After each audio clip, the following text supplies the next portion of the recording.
Assalamualaikum warahmatullahi wabarakatuh. Hai Sobat Ina, apa kabar? Semoga kalian sehat-sehat selalu dan baik-baik aja ya.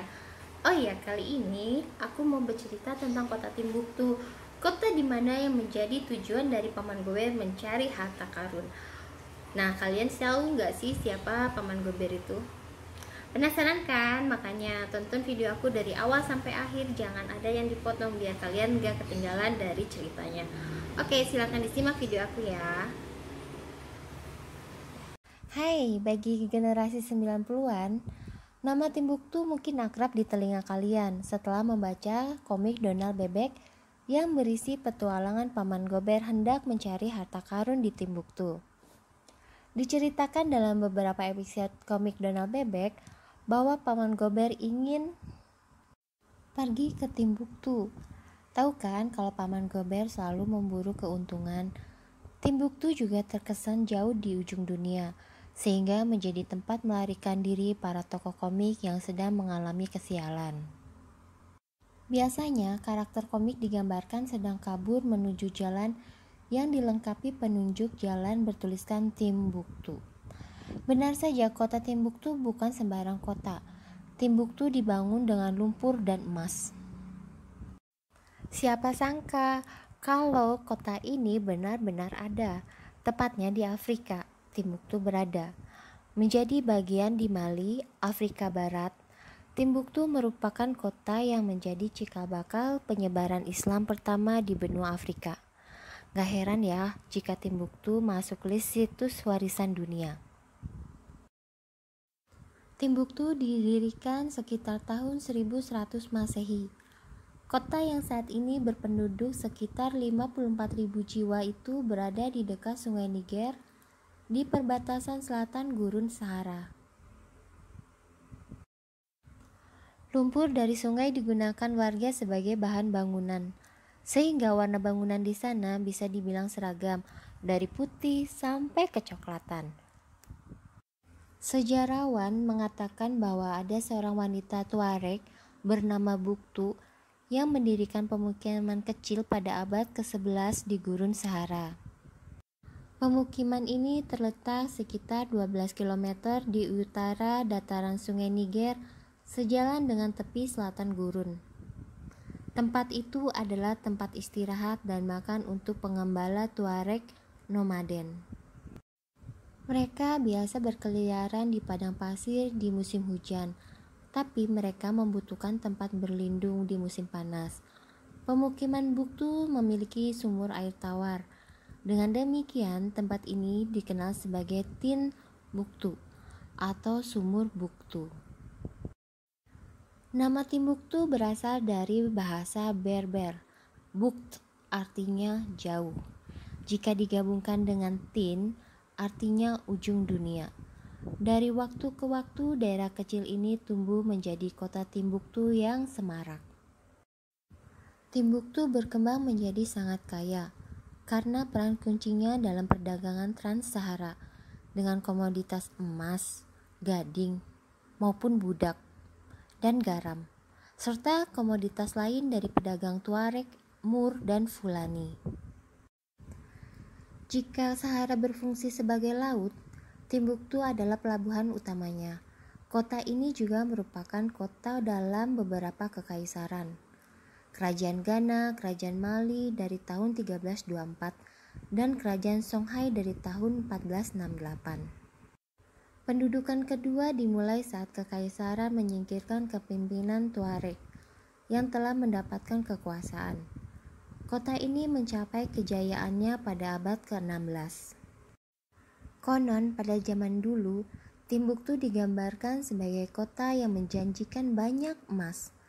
Menurut wartawan BBC, Henry Louis Gates, pada masa kejayaan Timbuktu, penduduk bersedia menukarkan seon emas hanya untuk mendapatkan garam. Kaya banget kan? Makanya Paman Gober mau kesini, mau cari harta karun, ya kan?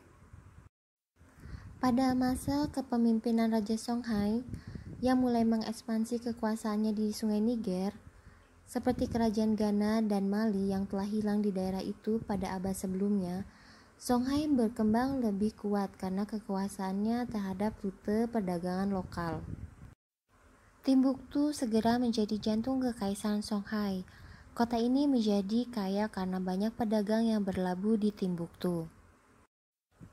Rumor tentang kekayaan Timbuktu telah mencapai Eropa berabad-abad sebelumnya karena cerita tentang karavan abad ke-11 Musa ke Mekah. Pada tahun 1325, Mansa Musa yang merupakan Sultan Kekaisaran Mali kembali dari ziarahnya ke Mekah. Sultan Mansa Musa memiliki banyak sekali kekayaan sehingga ia mengubah ekonomi setiap tanah yang disentuhnya. Sultan Mansa Musa bahkan membangun masjid di setiap tempat dia beristirahat. Ketika ia mencapai Timbuktu, ia memerintahkan arsiteknya Abu Ishaq As-Saili untuk membangun masjid terbesar di Afrika Barat. Masjid ini bernama Al-Masjid Al-Kabir, yaitu Masjid Agung atau disebut Masjid Cinggerebir dalam bahasa Arab Jami Al-Kabir. Masjid ini masih menjadi tempat utama untuk sholat Jumat di Timbuktu hingga saat ini. Kota Timbuktu menjadi pusat pembelajaran dan menghasilkan jumlah tertinggi buku-buku Islam yang sangat langka. Musafir Muslim terkenal seperti Ibnu Battuta dan Hasan Al-Wazam juga mengunjungi Timbuktu. Mereka kagum pada tingkat tinggi bahan studi dalam bahasa Arab. Mereka juga mengapresiasi kecintaan masyarakat terhadap kitab suci Al-Quran. Hasan Al-Wazam menulis dalam bukunya, "Di sini dijual beragam naskah atau buku tertulis yang harganya lebih mahal daripada barang dagangan lainnya." Kota Timbuktu adalah titik peristirahatan utama bagi orang yang ingin ke Mekah, sehingga menjadi titik pusat bagi para ulama untuk berziarah. Hal ini mengakibatkan penyebaran pengetahuan dan gagasan Islam menyebar dengan pesat. Ada banyak buku dan naskah yang menggambarkan sejarah dan kondisi sosial budaya Islam di kota Timbuktu. Fakta uniknya, Timbuktu menjadi terkenal karena kekayaannya setelah ditaklukkan oleh Muslim. Dari abad 12 hingga ke-17, kota Timbuktu menumbuhkan reputasi sebagai modal intelektual dan spiritual. Kota Timbuktu juga mengalami era keemasan pada abad ke-15 dan ke-16. Timbuktu di Mali untuk jangka waktu yang lama dikenal sebagai kota legendaris. Bahkan, keberadaannya yang sebenarnya membuat beberapa orang tercengang karena keajaiban kota tersebut. Kota abad ke-16 yang kaya dengan ide-ide terbaru dalam sains, matematika, dan kedokteran. Kota ini berada di tengah gurun yang terik. Kota ini penuh dengan buku dan budaya yang tak terhitung jumlahnya. Bayangkan, orang pasti akan ingin pergi ke Timbuktu untuk mencari ilmu, ya kan? Ada banyak masjid di Timbuktu. Cakrawala kota selalu didominasi oleh menara masjid. Masjid-masjid ini terkenal di dunia karena sejarah dan fiturnya yang unik. Misalnya, di bagian utara kota terletak Masjid Sangkore. Masjid ini memiliki menara berbentuk piramida dengan balok kayu. Masjid ini merupakan bekas bangunan Universitas Sangkore yang dulunya menampung ribuan mahasiswa. Tentu saja universitas ini menghasilkan beberapa sarjana besar Afrika. Di masa kejayaannya, Universitas Sangkore mengajarkan sejarah Islam, sosiologi, politik, kedokteran, Quran, dan sebagainya. Sedangkan di kuartal barat, terletak masjid yang dibangun oleh Mansa Musa. Sekarang dianggap sebagai masjid tertua yang berdiri di Afrika Barat. Masjid ketiga adalah Masjid Sidi Yahya yang dibangun pada abad ke-14. Mulai abad ke-18, karena saking banyaknya pengetahuan tentang Timbuktu yang terkenal dan kaya, banyak orang Eropa mencoba mencapai Timbuktu. Baru pada tahun 1826, seorang penduduk Eropa berhasil mencapai kota dan kembali lagi ke Eropa, yaitu dia adalah seorang penjelajah dari Prancis. Namanya René Auguste Cayley. Cayley yang telah mempelajari Islam dan belajar bahasa Arab bisa mencapai Timbuktu dengan menyamar sebagai orang Arab. Kemudian pada tahun 1894, Perancis menginvasi dan menjajah Timbuktu. Bangsa Mali memperoleh kemerdekaan dari Prancis pada tahun 1960. Pada tahun 2012, kelompok pemberontak Tuareg menguasai kembali sebagian Mali, termasuk Timbuktu. Ketika pemberontak Tuareg yang didukung oleh militan Islam menguasai bagian utara negara itu, Tuareg mengklaim wilayahnya tersebut termasuk Timbuktu sebagai negara bagian Azawad yang merdeka. Pemberontak Tuareg segera digantikan oleh militan Islam yang kemudian memberlakukan versi ketat syariah hukum Islam pada penduduk di Timbuktu. Militan Islam, khususnya satu kelompok yang dikenal sebagai Ansar Din, menganggap bahwa banyak monumen dan artefak keagamaan bersejarah di Timbuktu menjadi penyembah berhala. Dan untuk itu, mereka merusak dan menghancurkannya, termasuk makam-makam orang suci Islam yang bertempat di Masjid Cingiber dan Sidi Yahya. Dan ribuan naskah bersejarah terancam hancur. Tapi rakyat Mali memahami pentingnya nilai warisan budaya mereka dan mengorganisir penyelamatan. Naskah kuno di Timbuktu memiliki nilai sejarah yang tak ternilai, yakni penelitian ratusan tahun tentang Islam. Di bawah peraturan Islam yang ketat, para pemberontak mulai menghancurkan kuil-kuil yang mereka anggap musyrik. Dokumen yang disimpan di Timbuktu sejak masa keemasan sebagai pusat pembelajaran Islam di abad 13 hingga 17 turut rentan juga dihancurkan. Upaya penyelamatan manuskrip kuno oleh Dr. Abdel Qadir Haidara, pemilik salah satu perpustakaan pribadi terbesar di Timbuktu, yang berisi banyak manuskrip pada abad ke-16. Dr. Haidara berkata, "Manuskrip ini sangat berharga bagi kami. Ini adalah pusaka keluarga, sejarah kami, warisan kami. Di keluarga kami ada banyak orang terpelajar dari generasi ke generasi, dan kami selalu menjaga dokumen ini." Sebagai pencegahan perusakan terhadap manuskrip kuno, Haidara dan sejumlah keluarga pemilik buku lainnya bersama pejabat Institut Ahmed Baba melakukan penyelamatan dokumen koleksi utama dan menyembunyikannya di kediaman pribadi. Dr. Haidara menganalisis setelah penghancuran kuil, kemudian semakin jelas bahwa perlu ada langkah radikal yang dibutuhkan untuk menyelamatkan manuskrip kuno ini. Dr. Haidara berkata, "Kami menyadari butuh cara lain untuk membawa manuskrip kuno ini keluar dari Timbuktu sepenuhnya. Itu sangat sulit. Ada banyak manuskrip, kami membutuhkan ribuan kotak besi dan kami butuh bantuan dari luar."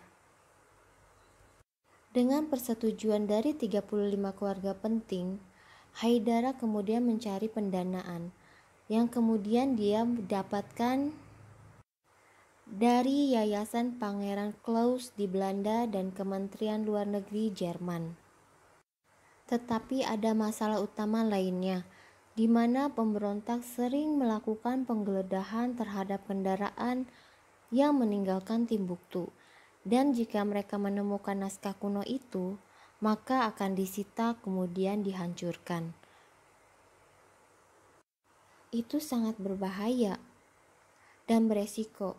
Kami mengevakuasi manuskrip dengan mobil, gerobak, dan kano, kata Haidara, yang menggelar operasi penyelamatan ini di bulan Oktober 2012 dengan menyembunyikan kotak besi penyimpanan naskah kuno di bawah sayur-sayuran dan buah-buahan. Satu mobil hanya bisa membawa 2 atau 3 kotak. Jadi kami melakukannya sedikit demi sedikit. Mobil yang berisi manuskrip kuno kemudian menuju Bamako melalui Mopti, kota terakhir Mali yang dikontrol pemerintah saat pemberontak Islamis menguasai kawasan utara. Sementara dokumen yang diselundupkan dengan kano, yaitu transportasi lokal di Mali Utara selama berabad-abad, berjalan ke Bamako melalui Sungai Niger melalui Djenné. Ketika para pemberontak membakar perpustakaan milik Institut Ahmed Baba, operasi penyelamatan terus berlangsung separuh jalan. Dan perpustakaan itu sendiri telah dikosongkan selama berbulan-bulan. Haidara memperkirakan hanya sedikit sekali naskah kuno yang berhasil dihancurkan oleh pemberontak. 2.400 kotak besi berisi sekitar 285.000 naskah kuno telah dikirim ke rumah pribadi di ibu kota. Namun di Bamako, dokumen tersebut masih menghadapi ancaman lainnya. Dokumen yang diawetkan selama berabad-abad disimpan di rumah penyimpanan yang tidak memiliki penyujuk udara dan kelembapan di Bamako lebih tinggi dari Timbuktu. Tidak mungkin bagi sirkulasi udara masuk ke dalam kotak besi tempat penyimpanan. Jamur biasanya berkembang di tingkat kelembaban 60% dan tingkat kelembapan saat itu adalah 80%. Sekitar 2.000 dokumen yang berasal dari Timbuktu adalah bukan hanya berasal dari kawasan Islamis Utara dan Afrika Barat, juga dari Timur Tengah, dan berisi tentang hubungan diplomatik dan perdagangan termasuk kajian Al-Quran, bahasa, dan hukum Arab. Ini adalah harta karun yang sangat bermanfaat dengan nilai yang tidak terkira. Tidak ada yang tahu apa yang tersembunyi di dalam peti ini, peti besi yang berisi dokumen. Beberapa dokumen telah rusak akibat termakan usia, akibat serangga atau air. Sejumlah lainnya disebabkan oleh udara kering di Timbuktu, dan sampul kulitnya menjadi lapuk dan retak. Sejumlah tulisan dalam naskah kuno ini juga terlihat memudar. Haidara sendiri memperkirakan sekitar 20% manuskrip dalam keadaan rusak parah dan sangat rapuh. Sementara 20% lainnya hanya mengalami kerusakan yang lebih ringan. Tapi alhamdulillah semua yang bisa diselamatkan masih bisa dipergunakan dan dipelajari. Timbuktu dibebaskan dari pemberontakan dan militan pada tahun 2013. Penerbangan komersil pun telah mendarat lagi di Timbuktu. Timbuktu adalah bukti masa lalu budaya yang kuat dan kaya. Kota ini memberikan catatan tentang warisan besar Islam, tentang pembangunan di negara-negara Afrika, bahkan hingga sekarang. Kekayaan sejarah kota ini dapat membantu Afrika untuk bangkit menuju kejayaannya lagi. Sejarah ini sangat penting bagi Afrika untuk berkembang di kemudian hari. Jet planes in the night sky with you, getting high in the sunrise with you, getting through all the bad times with you. I wasn't missing a thing, no I do. And I wish that I could put a time machine, 'cause I time moves on, and now you're gone. Oh, if only I could build a time machine, I'd come and get you. I can't forget you.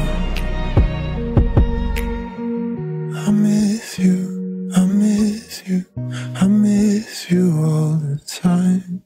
I wish that you were mine.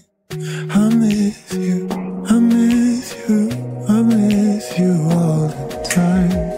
I wish that you were mine.